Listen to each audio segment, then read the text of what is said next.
So welcome everybody. Welcome to the CE presentation for the class 2021. This is the first of three we have this week.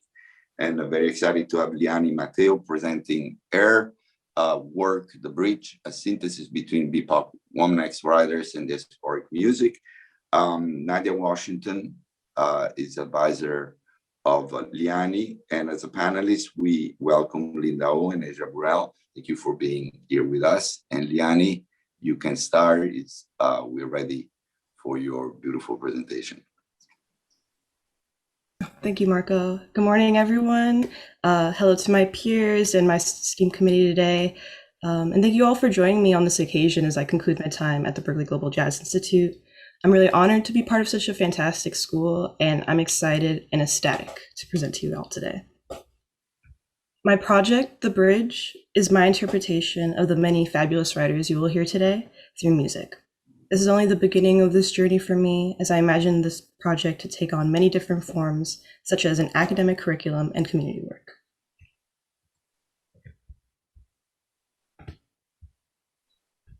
My inspiration for this project was very simple. My joy for reading began at an early age, and I found myself loving the process of learning and being transported into different worlds. It wasn't until college, however, that my love of literature written by women, and particularly women of color, spoke to me. As one of the only women of color in a predominantly white institution, the loneliness I felt was immeasurable. Not only this, but I felt a tear in my identity in both the world around me in the context of jazz. I started asking myself how the curriculum of music began to look so whitewashed. Where does the narrative of me and my peers fit into this world? And how could we communicate these feelings to others? Reading the works of the women today helped me navigate these feelings and gave me tools to verbally and musically express them. Though it is not always obvious the connection throughout all the arts that connects us. Many of the women you will see today not only played or performed jazz in their life, but referenced it thoroughly.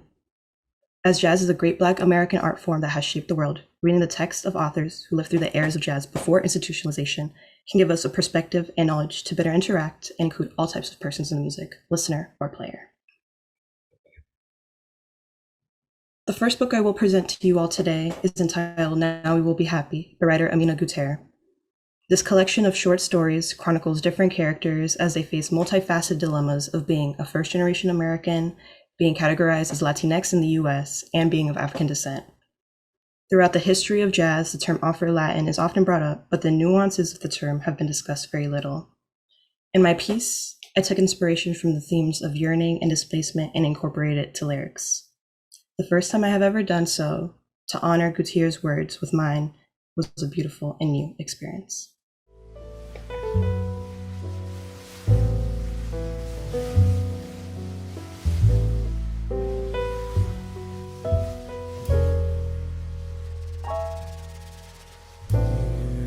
I am, how I miss my land. Here I am chasing a dream that I may never have. Far from home, who I am.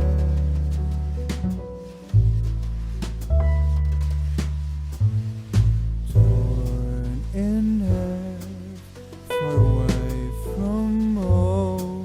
Stuck in margins of false hope that I may never leave.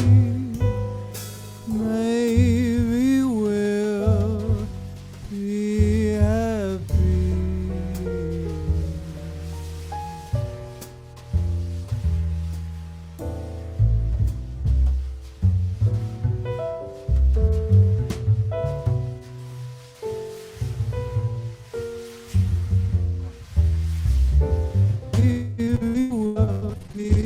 Maya Angelou was a global citizen, living in the American South, the Bay Area, and even West Africa. Her memoirs and essay chronicle her time doing everything from being the first African-American streetcar operator to traveling the world singing and performing as a calypso singer. The connection between calypso and Angelou was deep, as her grandfather hailed from Trinidad and Tobago. Angelou would go on to embrace her roots through her love of music and food. Her work is deeply spiritual, as she often refers to her relationship with God and connection to ancestors. Her writing is a perfect example of the deep roots of the American and Caribbean traditions of folklore. Her essays and memoirs additionally are a great teacher when we talk about diasporic connections. And in her book, Wouldn't Take Nothing from My Journey Now, is filled with short stories that capture the reader in merely 3 to 5 pages. Imagine a world where we could play solos as short, sweet, and deep as her writing.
Ijeoma Obinino is a Nigerian poet who's on the forefront of diasporic writing.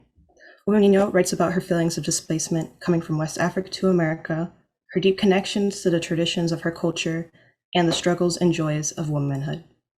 The stories Ijeoma tells are universal through the diaspora, proving the interconnection there is between different cultures dispersed around the globe.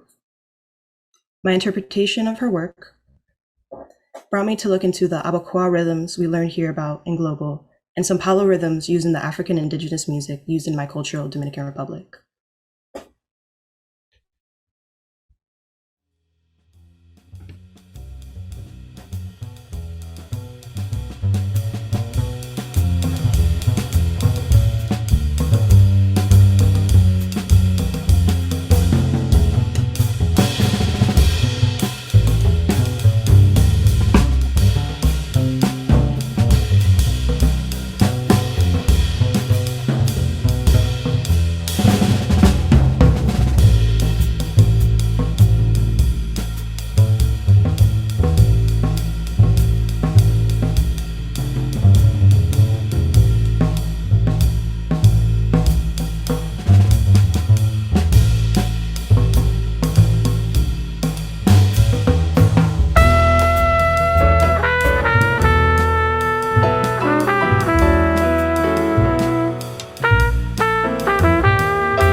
Morrison has long been a subject used in jazz resources to illustrate the complexities, nuances, and multifaceted to jazz.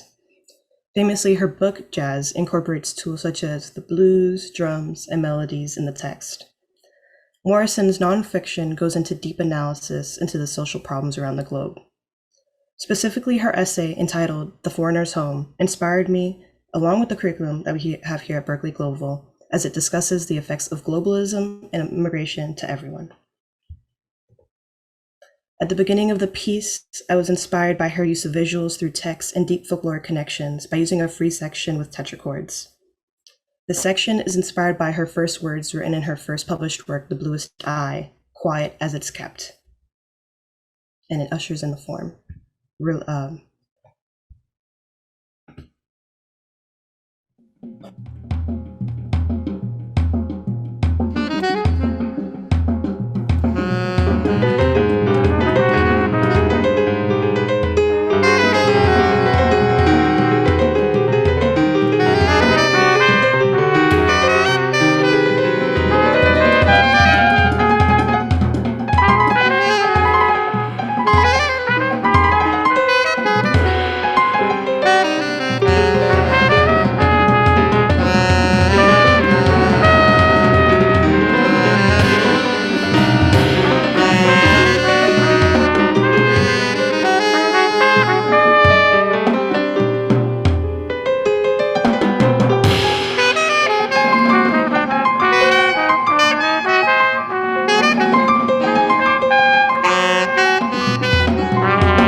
Finally, my last piece, The Bridge, is inspired by the book, This Bridge Called My Back. This book is made up of writing of women of color of all backgrounds, and initially came out as a response to the exclusivity of the feminist movement that catered to middle-class white women. The poem, The Bridge, by Donna Kate Russian, is insight to being a token in the world.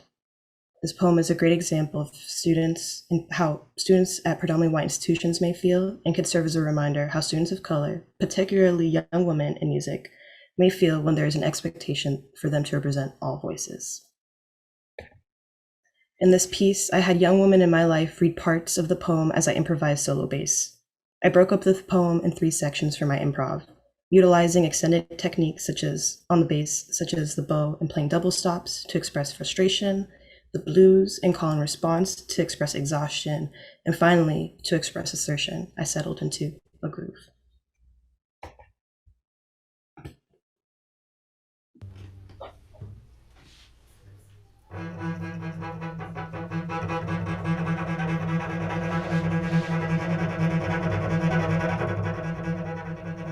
Had enough.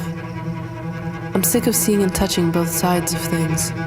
Sick of being the damn bridge for everybody. Nobody can talk to anybody without me, right?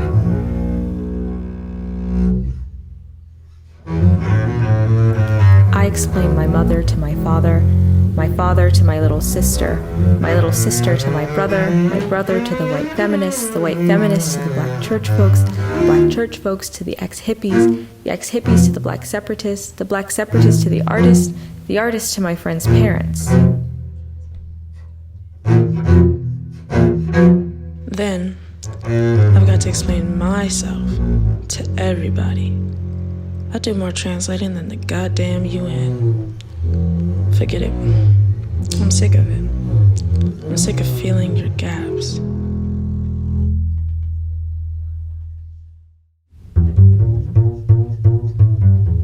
Sick of being your insurance against the isolation of your self-imposed limitations. Sick of being crazy at your holiday dinners. Sick of being the odd one out at your Sunday brunches. Sick of being the sole black friend to 34 individual white people. Find another connection to the rest of the world.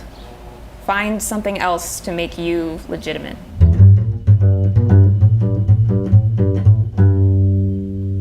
Find some other way to be political and hip.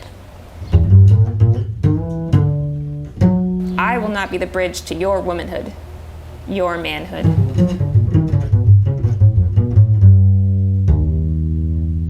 I'm sick of reminding you not to close off too tight for too long. I'm sick of mediating your worst self on behalf of your better selves. I'm sick of having to remind you to breathe before you suffocate your own full self.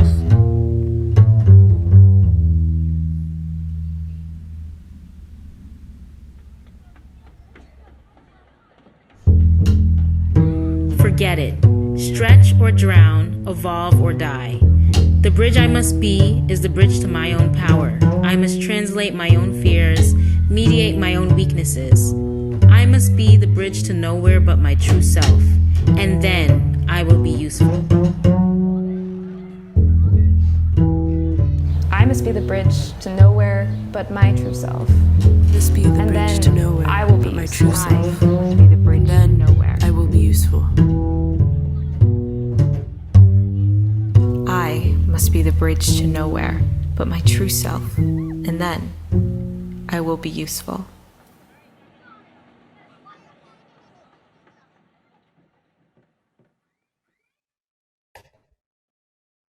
In conclusion, reading the voices of marginalized groups and incorporating them into the field of jazz would prove not only beneficial to what we play in our education, but our humanity. I visualize using these resources to students and other institutions to interpret it in their own music, to discuss the plights of the diaspora and the interconnection of music across the world. Thank you all for joining me today, and be encouraged to learn and read something new every day. Very quickly, I just want to say my thank yous to my committee. Thank you, Nadia Washington, for being my advisor. Miss Linda O and Asia Burlwood, you guys are all women that I really look up to, and it's been a dream working with you all this semester, and throughout the year. So thank you. Daniel Perez and Marco Prignataro, thank you so much for allowing me to be in this program, and all the faculty and staff. Daniel Bebe, who helped me mix and master everything, and thank you for teaching me how to use Ableton. My classmates, because this is not an easy year to be a master's student. All the wonderful musicians who brought my music to life. My Michigan State family and my new Berklee Global family. Of course, all the writers here that you saw today, because without them, there would be no music or no me. My mentors, my friends, and my family for supporting me, and my ancestors for paving the way for me to be here today. Literally, without them, there is no me. And here's some citations if any of you are interested. Thank you so much. Great. Okay, so we're gonna start the part of the presentation where comments and questions are asked to the presenter, and traditional, we'd like to start with the panelists. So Linda, if you have any question or comment to Liany's presentation. Yeah, well done. Beautiful music and beautiful text, and great choices of some of the excerpts and quotes. Fantastic. Just a question. So was all of this music recorded remotely? It was, yes. Wow, amazing. Great, awesome. Great. Yeah, I thought it was super effective. I thought musically, the bridge poem was super powerful, especially, you know, especially just solo bass with all the voices. It was just beautiful to hear. It was super powerful, and all the spaces, the silences, I thought were super dramatic. And towards the end, as we started to get more into that empowering section, that was really beautifully done. My question, I guess, just going back to the Toni Morrison piece of, forgive me if this was touched upon, but I thought the first section was really excellent, really powerful. I'm just wondering just a bit of more background on that second portion of the piece and how that came about in relation to the text. Yeah, absolutely. So, because I originally wrote that second piece, First the Foreigner's Home, based on her essay, which was like her work in fiction.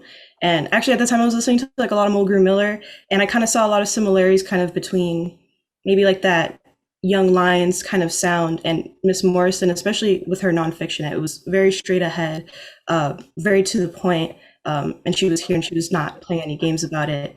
And that section, the free section that I had up front, is that I wanted to show kind of like her fiction work, which is kind of the opposite. It's, you know, it's very elusive, it's very deep. There's so many different layers and there's no one interpretation of her work. So that's kind of how I broke it up. Yeah, beautiful. Great. Awesome. Cool. Great. Asia, did you, I'm sorry. Oh, hi. That excuse me. I thought your project and your research offers so much. There's a richness there, and I think there's a brilliance. My comment, one of the things I think that was brilliant about what you're kind of exploring here is that, you know, you're challenging that literature, not only literature in general, and of course specifically you're looking at Black women voices, has something to offer our music curriculum or music curriculums. And I think that's pretty powerful too, especially as I'm thinking through like Toni Morrison, and who absolutely, and others did too, used jazz as a literary device, right? But you're kind of turning that here and considering text and literature in a particular way. It's almost a musical analysis of literature, right? It's a literary analysis sonically. And that's what I'm getting from that. I think that was bold and brilliant for you to do. My question then is, you kind of touched upon this, and I think that there's, when you start kind of going, there's like, it could probably be like an endless well when we start getting into Black women authors and poets. But you kind of touched upon this, but I do want to know if you can just expound a little bit more on why these women. Yeah, absolutely. I think why this women and why literature in particular, it's like, you know, I'm kind of becoming grown. Like I'm about to be not a student for the first time since probably I was like 4 or 5. And during the pandemic, I really started to think about what I want my life to look like, not just my bass playing. Who do I want to be? And what do I want? And how do I look at the gaze of my life? You know, I think, especially coming from in the institutionalization of jazz from very early on, I think my perspective on jazz was very, you know, in the masculine and the, you know, very much in the white male gaze, you know, as like, because those were the people who were in charge of the institutions. And I think reading these women, and particularly, a lot of these women were suggested to me by maybe some mentors who are also Black women, was a form of like decolonization for me, and like really looking at my life and my music during the gaze of women that I come from. So I hope that addresses that. Well, congratulations on grown. You know. But no, that's really wonderful, and thank you for explaining that further. And that helps me understand some of the things that you're looking to see. Can definitely see much more potential, you know, beyond this project of what you can explore as an artist. educator, and scholar if you want to. Thank you. Thank you, Asia. And I would like to give now Nadia Washington if you have any question or comment, Nadia, as her advisor. Liany, congratulations. You know, this was a wonderful presentation. And I must say it was just truly a joy to work with you and see, you know, through all of the, you know, the challenges that this year brought, you know, with being completely virtual and everything, the learning curve that is also, you know, that you had to endure, that a lot of us had to endure, you handled with such poise, and it was really, really inspiring to see. And it was also really inspiring to see and hear about your passion for this literature. And I'm just really excited to see how this evolves and grows for you. So I have a couple questions for you. I remember as we were talking, you mentioned that you actually reached out to Ijeoma. You reached out to one of the authors, and I'd love for you to share what came of sharing your music to her. And then my next question would be, what are your plans after this project? You know, where do you see this project in, you know, 5-10 years from now?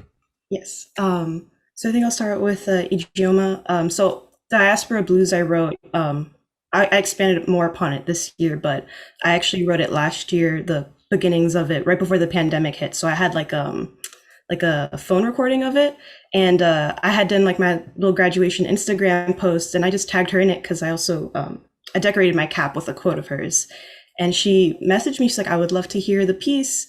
And when I emailed it to her, she actually ended up emailing me a poem that she wrote for me as a thank you for that. So I mean, I pulled it up. I can read you just a little bit of it. But in the email, in the poem, she says, I'm sure you will have music with you when the world feels too frightened, too dark. You will make music like the alchemist you are. I'm proud of you. I'm honored by you. And keep, there's also another part. There's a part that I'm sorry, too frightened, da, da, da. Yeah. So anyway, but it's like very much like that. She was just like, she wrote like a poem and stuff, and it's very, I don't want to read the whole thing because it's kind of like special, but you know, but it was very flattering, and I look at it very often, and she's very sweet. And as for the future of this project, I know I talked about it a little bit in the beginning, but one of my long-term goals is I would love to work at a college, you know, be a professor, and I would love to write a curriculum, either like jazz pedagogy or jazz improv or jazz history, that involves a lot of these women, like, you know, in articles. You know, I went through 4 years of an undergrad degree where we didn't really have to read anything, you know, like, and I think it would be really helpful if, you know, Toni Morrison has a lot of articles about music, about, you know, internalized misogyny that would prove to be beneficial to everyone. And I would also like to partner with the Black Women's Free Library in New York and do like a book drive and things in that nature. Yeah, that sounds wonderful, Liany.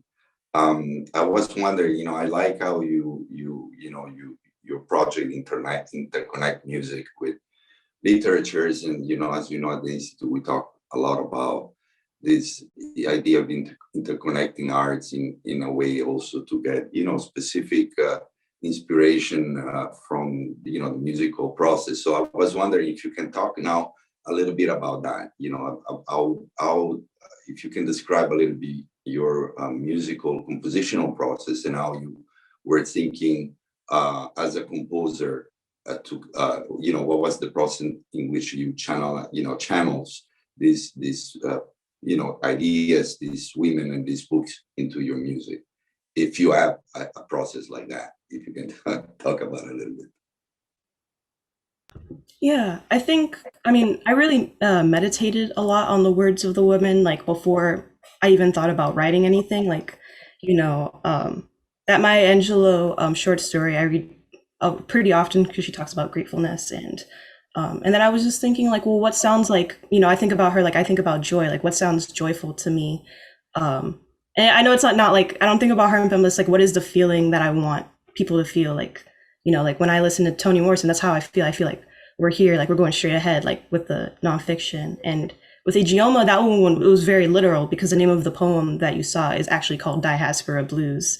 So I wanted to incorporate the blues, American blues tradition, and then also, like I said, the Abaquá rhythms and the Palo rhythms, which, because every country has its own blues. And I just use, you know, the countries that I know or, you know, I'm familiar with. And the last composition, the one with the solo bass, is all improvised on words, or how did you come up with that? Yeah, that one, I also like just meditated on the poem for a while, and then I just kind of broke it up, and I realized like the stages of the poem she's going through, you know, Right. she's going through frustration at the beginning, she's going through exhaustion, and then eventually she's putting a boundary on like what she will be to other people. And then I thought, what does that mean musically for me? And Right. exhaustion, I was just like, oh, that's the blues, you know, that's like call and response, that's like, you know, so that's kind of how I thought about it. I see we have Chase, Morin. If you have any question, since you're with us. Hi, Liany. Wow, just wonderful. Congratulations. Seeing your project for the first time and everything you've been working on. I can see how much work you've put into this and the research and the depth you've gone into these writers. It's just it's beautiful to see. I had a question and then maybe a little observation as well. My first question is, are you yourself a writer? Have you written poetry or text or that kind of thing? Secretly. Yeah. Yeah. Well, I would love to hear that, and I imagine that could also be a point of connection. For me, I remember when I was getting deeper into visual art and working with visual artists and collaborations like that, something that really helped me connect with them was just trying a little myself. I would never pretend to be a visual artist, but something about that is just getting into the language and the prose. You know, I just would love to hear what you have to say, because I think it would be really beautiful and could be part of the pantheon. The second thing, I just love how you've done such a looked at these great pieces of work, these art, and looked at the past and seen, wow, these look at where these come from, and you kind of reconnected what you're talking about creating a new line of pedagogy, and this is so important, this work, you know, like reframing the past, because the past is something that we in the present write down and constantly changes, and we need to rework that, because it's not, we need to connect with it in a deeper way and find the right ways to carry it forward in the future.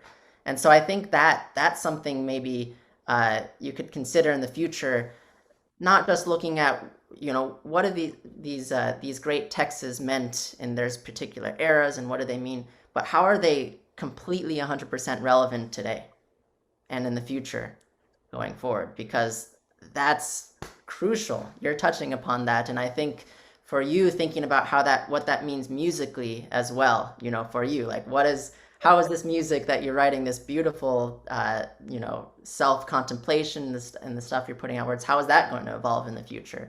So I'm just excited for how you might find that bridge too, and find, you know, I think that sort of fighting spirit for the text, the words, the music, you know, in the 21st century. So thank you very much. Beautiful. Thank you, Chase. Thank you, Chase. I see Patricia has on, I don't know if Patricia has any question. Otherwise, I think we can, oh yes, Patricia is there. Yes, sorry, I don't have my camera on because with the rain last night, I have a little bit of a allergy crisis.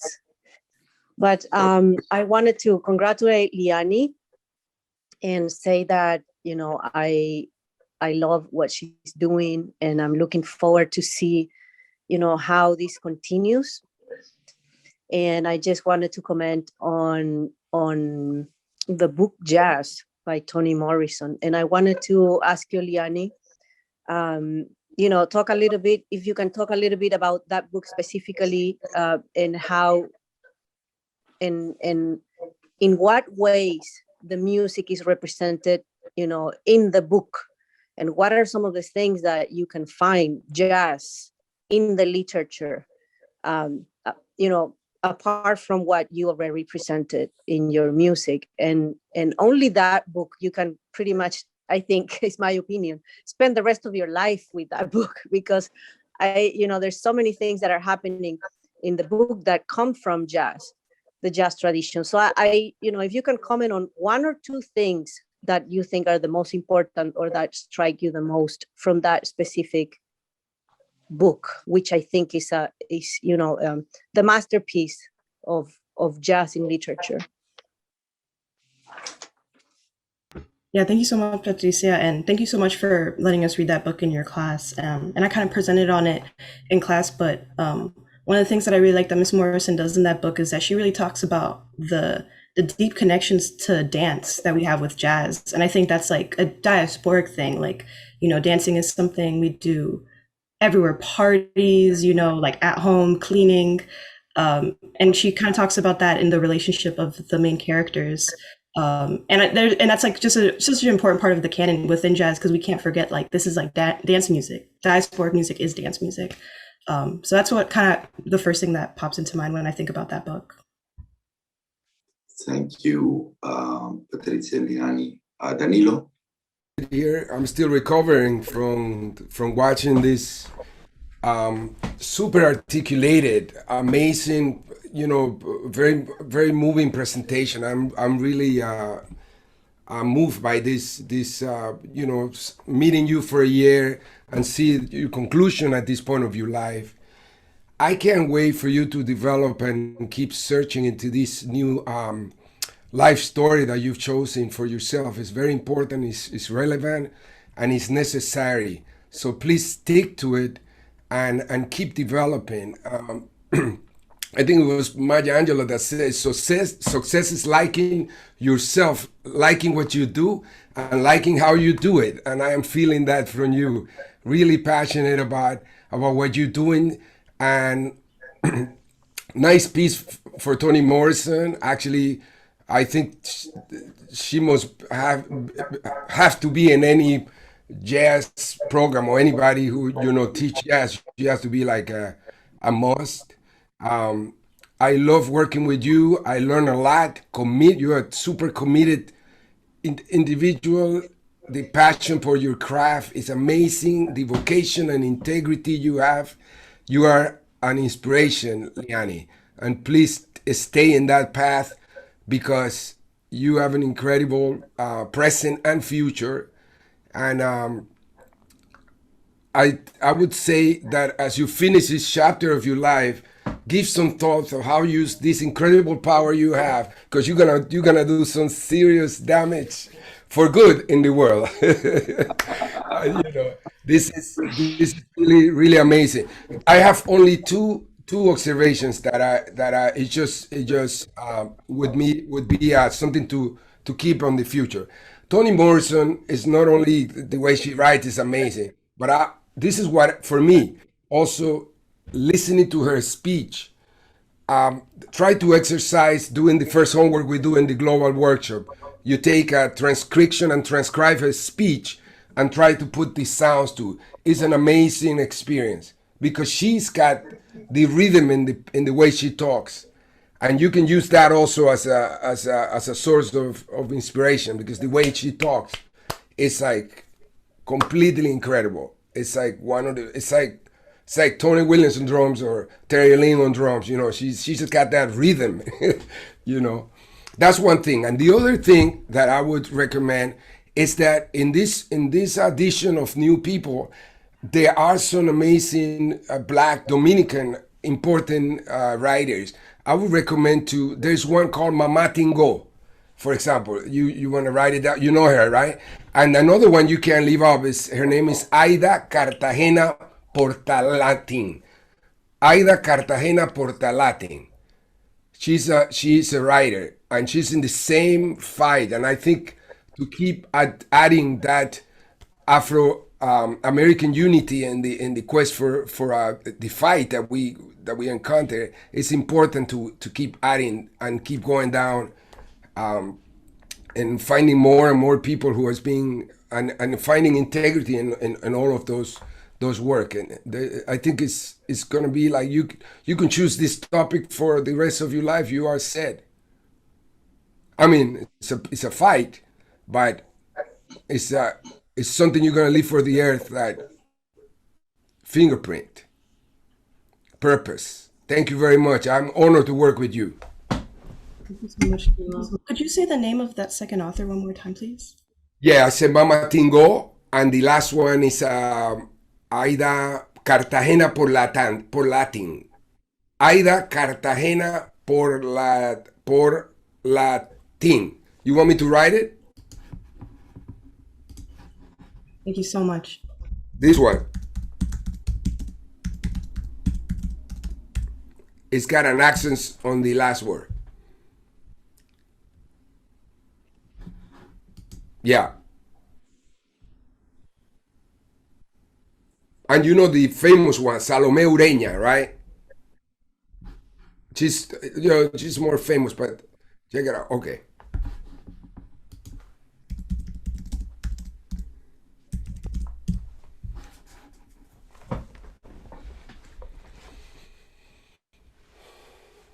Thank you so much.